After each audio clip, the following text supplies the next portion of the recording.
কাজেই তুমি এই মুহূর্তে এই বাড়ি থেকে বেরিয়ে যাও। তুমি ওর কথা শুনে আমাকে বাড়ি থেকে বার করে দেবে বর্ষা? এত কিছুর পরও তোমার গলা থেকে আওয়াজ আসছে কি করে?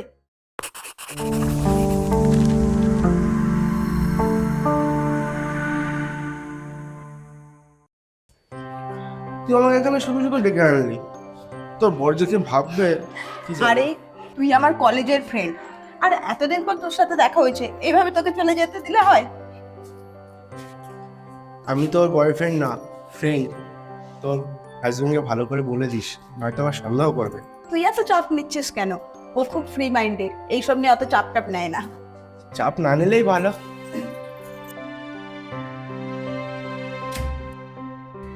হাই। হ্যাঁ।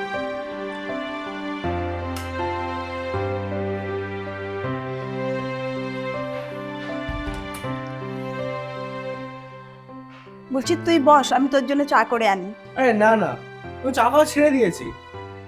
এরপরে দেখালো একটু গল্প গল্প করি। বেশ, তাই হোক।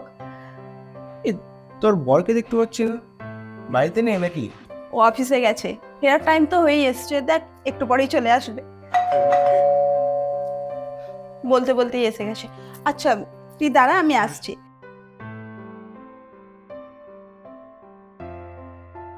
আরে তুমি এসে গেছো, আসো।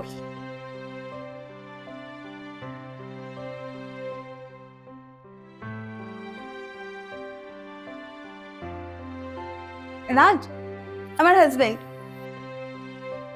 এটা হচ্ছে আমার হাজবেন্ড, আর এই হচ্ছে রাজ আমার কলেজ ফ্রেন্ড। দাদারা, কি বললি? তোর হাজবেন্ড? হ্যাঁ, কেন তুই চিনিস নাকি? নিজের দাদাকে আবার চিনবো না? আচ্ছা ঠিক আছে, থাক এসব। আমার না খুব টায়ার্ড লাগছে, আমি রুমে গেলাম, তোমরা কথা বলো। দাঁড়া দাঁড়া, রাজ নিজের দাদা মানে? আরে ও ভুলভাল বলছে, আমি ওকে চিনিই না। আর তোমাকে বলি শোনো, নেক্সট টাইম থেকে বাড়িতে কাউকে নিয়ে আসে না, আমার থেকে পারমিশন নেবে।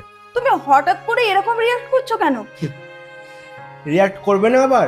বাড়িতে বউ বাচ্চা রেখে এসে এখানে একটা বিয়ে করেছে, কথা বলার সাহস আছে ওর? বউ বাচ্চা মানেটা কি?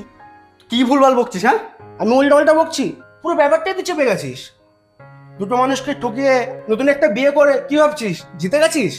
ও যেগুলো বলছে এগুলো সত্যি? আরে না না, সত্যি হতে যাবে কেন? আমি একে চিনিই না। আমি গেলাম, আমার টায়ার্ড লাগছে খুব।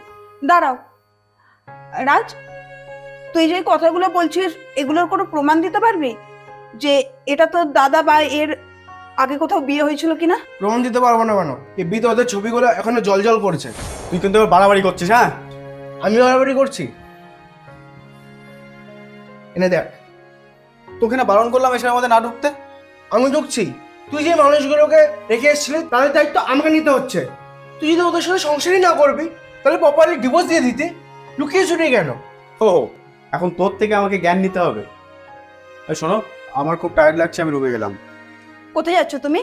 তুমি ভুলে যাচ্ছ এই বাড়িটা আমার বাবা আমায় গিফট করেছিল, আর এই বাড়িটা এখন আমার নামে আছে।